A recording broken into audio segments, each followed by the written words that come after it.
Hi guys, welcome to my YouTube channel GK info tuber.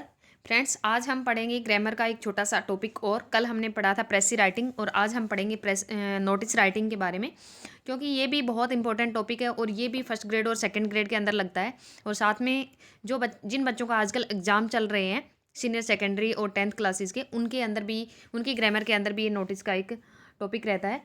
तो notice होता क्या है एक्चुअल में, हम क्या कहते हैं जब भी हम कभी भी कॉलेज में जाते हैं, स्कूल में जाते हैं, कहीं भी कुछ लिखा मिल जाए तो हम क्या कहते हैं, नोटिस पे क्या लगा है।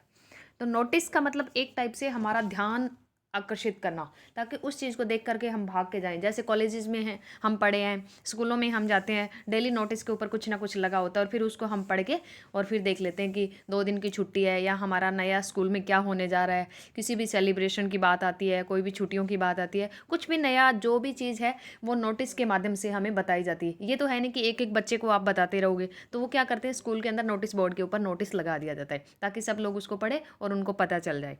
तो नोटिस क्या होता है, ये रिटन फॉर्म में भी हो सकता है और प्रिंटेड फॉर्म में भी हो सकता है। नोटिस का मतलब एक ऐसा कागज़ होता है ये, जो लिख करके हाथ से लिखा हुआ भी हो सकता है, और जैसे ये मैं पढ़ा रही हूँ ये प्रिंटेड फॉर्म में है तो ये प्रिंट फॉर्म में भी मिल सकता है। ये एक इन्फॉर्मेशन होती है, एक टाइप से सूचना होती है, वो किसी भी टाइप की हो सकती है। That can be in the form of an official statement of public importance और एन एडवांस वार्निंग। ये किसी भी रूप में हो सकती है, लेकिन होती है फॉर्मल है, मतलब फॉर्मल वे में होती है ये। और ये क्या करता है, एक ऑफिशियल स्टेटमेंट, जैसे स्कूल की तरफ से होती है तो स्कूल एक ऑफिशियल जगह हो गई हमारे लिए, तो ऑफिशियल स्टेटमेंट होगी। पब्लिक इंपॉर्टेंस के लिए भी हो सकती है या ये एडवांस वार्निंग के लिए भी हो सकती है। जैसे कि कभी कभी किसी किसी जगह पर हमें वार्निंग भी देखने को मिलती है, तो वो वार्निंग के लिए भी एडवांस वार्निंग होती है, तो उसके लिए भी एक नोटिस लगा दिया जाता है कि आपको ये नहीं करना। जैसे फ़ोन वगैरह के लिए वार्निंग लगा दी जाती है कि आप स्कूल में फ़ोन यूज़ नहीं करना, ये है वो है, इस तरह से। It can also be use for giving information to a segment of people. Segment एक टाइप से होता है, सिगमेंट होता है एक पार्ट कह सकते हैं आप इसको, या एक पोर्शन कह सकते हैं, या एक खंड कह सकते हैं। टू अ पीपल मतलब लोगों के एक समूह के लिए, और पीपल एट लार्ज और बहुत ज़्यादा लोगों के लिए भी हम इसका यूज कर सकते हैं। उसके बाद आता है the basic purpose of a notice. और मेन पर्पज इसका होता क्या है, is to डिसएमिनेट information.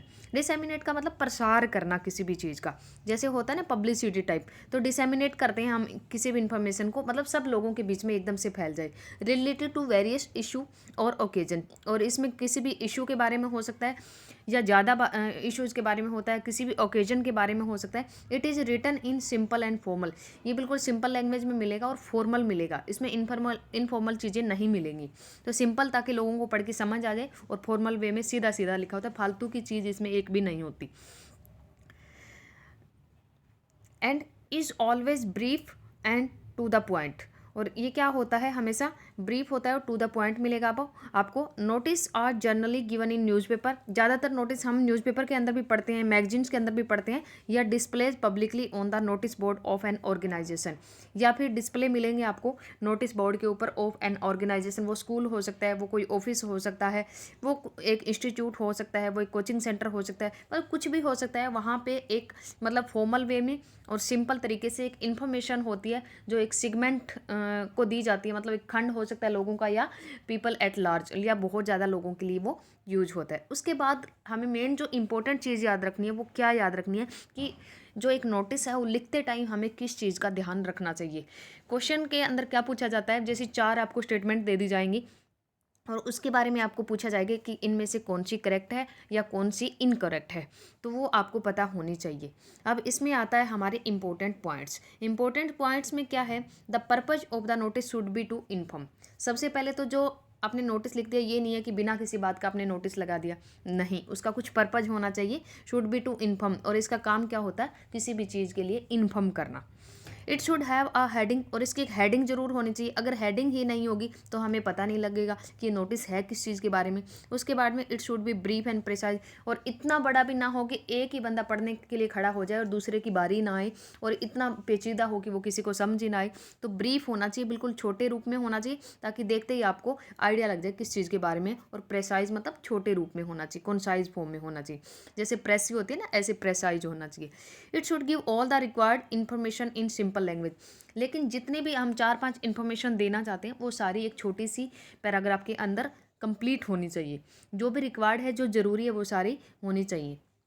The name and designation of the issuing authority, लेकिन जिसने इसको नोटिस को जारी किया, जैसे मान लीजिए स्कूल का प्रिंसिपल जारी करता है, डायरेक्टर जारी करता है, तो उस अथॉरिटी का नाम होना चाहिए, वो कौन है। नेम का मतलब जैसे प्रिंसिपल हो गए, उन्होंने अपना नाम लिख दिया, मतलब अपना नाम लिख दिया, और नीचे डेजिग्नेशन का मतलब क्या है, वो प्रिंसिपल हैं, तो नीचे लिखेंगे ना प्रिंसिपल ऑफ ऐसे फला फला स्कूल ऐसे लिखे। Of the issuing authority should be mentioned, तो इशूइंग अथॉरिटी का मतलब जिसने इसको जारी किया है उसका नाम और डेजिग्नेशन है वो मेंशन होना चाहिए। It should be written in the third person, और ये किस में लिखा जाना चाहिए, थर्ड पर्सन फॉर्म में लिखा जाना चाहिए। जैसे कल मैंने आपको प्रेसी करवाई तो उसमें भी था कि फर्स्ट पर्सन में प्रेसी नहीं होनी चाहिए, तो थर्ड पर्सन के अंदर लिखा जाना चाहिए कि हम ये करने जा रहे हैं, वो करने जा रहे हैं। तो मतलब क्या है कि आप मेरी बात भी नहीं कर रहे और बताने वाला वो खुद की बात भी नहीं कर रहा, वो किसी तीसरी चीज़ की बात बता रहा है, तो वो थर्ड पर्सन में होना चाहिए। It should have a date, इसके ऊपर एक डेट होनी चाहिए प्रॉपर, क्योंकि डेट के बिना आपको पता नहीं चलेगा कि कौन सी डेट को ये प्रोग्राम होना है। द वर्ड नोटिस, नोटिस जो वर्ड लिखा होता है सबसे ऊपर बड़े बड़े शब्दों में लिखा होता है, उसको ऐसे कैपिटल लेटर में होना चाहिए। Can be placed along with और बिलो द डेट, और उसको हमेशा डेट के साथ में लिखा होना चाहिए। सबसे पहले नोटिस वर्ड लिख दिया, उसके साथ में आपने डेट लिख दी। उसके बाद में इट शुड लुक अट्रैक्टिव, और ये इतना अट्रैक्टिव होना चाहिए कि भाग करके लोग देखें कि नोटिस में क्या लगा है। नोटिस हम पढ़ने के लिए जाते हैं, और इजी लैंग्वेज में होना चाहिए। उसके बाद आता है, ये देखो एक +2 क्लास का मैंने सैम्पल लिया है इसके लिए, notice writing sample example for class 12 और CBSE बोर्ड का। जैसे मान लिया आपको क्या मिलेगा, पेपर जब भी आता है तो आपको ये मिलेगा, ये +2 क्लास के बच्चों के लिए है। आपके लिए जो कॉम्पिटिटिव एग्जाम वाले हैं उनके लिए सिर्फ इंपॉर्टेंट पॉइंट्स याद रखने की ये कैसा होना चाहिए, वो जो अभी मैंने बीच में पढ़ाया। लेकिन ये है उन बच्चों के लिए जो आजकल एग्ज़ाम दे रहे हैं, तो उनको कैसे देखना है। तो आपको ऐसे लिखा मिलेगा, यू आर भूमिका, जैसे मान एग्जाम्पल है ये, भूमिका सैनी है कोई, president of the cultural form of your school, आपके स्कूल की कल्चरल फॉर्म की है वो प्रेसिडेंट है। You have organise an inter school patriotic singing competition, आपको क्या है, देशभक्ति गीतों का एक इंटर स्कूल, मतलब स्कूल के अंदर ही एक प्रतियोगिता आपको करनी है, आयोजित करनी है रिपब्लिक डे के ऊपर। Right a notice in about 50 word, तो आपको 50 वर्ड के अंदर एक नोटिस लिखना है, ताकि बच्चों को इन्फॉर्म किया जा सके इस इवेंट के बारे में। तो देखो ये कोई आर्मी स्कूल सागर का ये मैंने लिया है। तो इसमें जैसे सबसे पहले इन्होंने डेट डाली है, पहले इशूइंग अथॉरिटी, इशूइंग अथॉरिटी का मतलब ये सबसे पहले अथॉरिटी का नाम है कि आर्मी स्कूल सागर।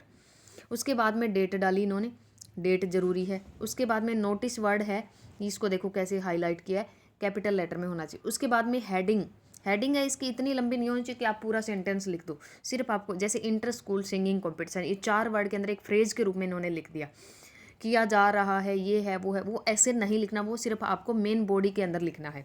उसके बाद में मेन चीज़ें जो है, किस चीज़ के लिए किया जा रहा है, कौन सा इवेंट है, किस डेट को हो रहा है, और उसकी जो भी डिटेल है छोटी मोटी, और वेन्यू, ओकेजन, इवेंट, पर्पज़, या किस किस चीज़ को आपको फॉलो करना है, वो सब चीज़ें इसके अंदर आएगी।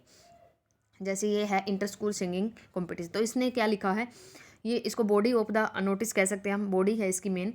The cultural form of the school has organise an inter school patriotic singing competition on the occasion of Republic Day, जो चीज़ करवाई जानी है उसको थोड़ा हाईलाइट कर दिया इन्होंने, तो आपको हाईलाइट करना है द कल्चरल फॉर्म, और ये हमेशा एक बॉक्स के अंदर लिखा होता है। नोटिस हमेशा एक बॉक्स के अंदर मिलेगा आपको।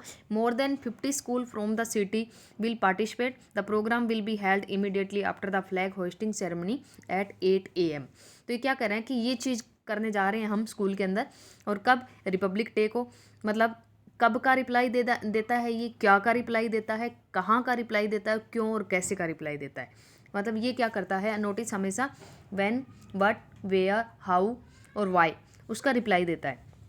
तो प्रोग्राम कब हेल्ड किया जाएगा, ये टाइम बता दिया इन्होंने, डेट बता दी और जगह बता दी, ये सब इसके अंदर डिटेल दे दिया। उसके बाद में स्टूडेंट को फॉलो अप डिटेल जो है उसमें क्या करना है, student interested in school give in their name, कि जो बच्चे पार्टिसिपेट करना चाहते हैं वो अपना नाम है वो 10 जनवरी तक दे सकते हैं।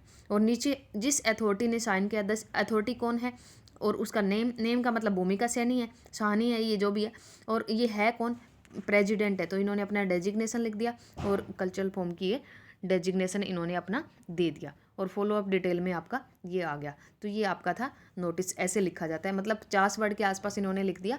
और सबसे पहले सबसे ऊपर स्कूल का नाम होगा, इशूइंग अथॉरिटी, जो अथॉरिटी इसका इश्यू कर रही है, और सबसे नीचे भी इसका ये डिटेल होगा जिसने ये जारी किया है। जैसे कि ये सैंपल हो गया, देखो name and address institution organisation, सबसे ऊपर क्या होगा, नेम एंड एड्रेस होगा उस इंस्टीट्यूशन का, उस ऑर्गेनाइजेशन का जो नोटिस जारी कर रहा है। उसके बाद उसके बाद होगा नोटिस वर्ड, फिर थोड़ी सी जगह छोड़ के आपके लेफ्ट हैंड साइड होगा डेट, और फिर क्या होगा, नीचे लिखा होगा थोड़ी सी 2-3 लाइनें और छोड़ के नीचे लिखा होगा हेडिंग। हेडिंग में नीचे बॉडी ऑफ द नोटिस आ जाएगा, और रेलिवेंट चीज़ें हैं वो हमेशा इसके अंदर आपको देनी है। और एक पैराग्राफ फॉर्म में होता है, इसके अंदर इंपॉर्टेंट इन्फॉर्मेशन आपको देनी है, और instruction to be readers members, जिन लोगों को पढ़ना है उनके लिए इंस्ट्रक्शन वगैरह होता है, और नीचे फुल नेम और डेजिग्नेशन आपको देना है, और इसको एक बॉक्स के रूप में लिखना है, मतलब बॉक्स बना करके और उसके अंदर इसको लिखना है और फिर नोटिस बोर्ड के ऊपर लगा देना है। तो ये था हमारा नोटिस राइटिंग। इसमें आपको मेन चीज़ें मैंने बता दी सारी की सारी। तो आज हमने कर लिया नोटिस राइटिंग के बारे में, कल हमने किया प्रेसी राइटिंग के बारे में। आगे हम नेक्स्ट टॉपिक लेके आएंगे ग्रामर का। तो आज के लिए हम इतना ही करेंगे, नेक्स्ट वीडियो में नेक्स्ट टॉपिक के साथ मिलते हैं। Take care, bye bye. Video को लाइक शेयर और सब्सक्राइब कर देना।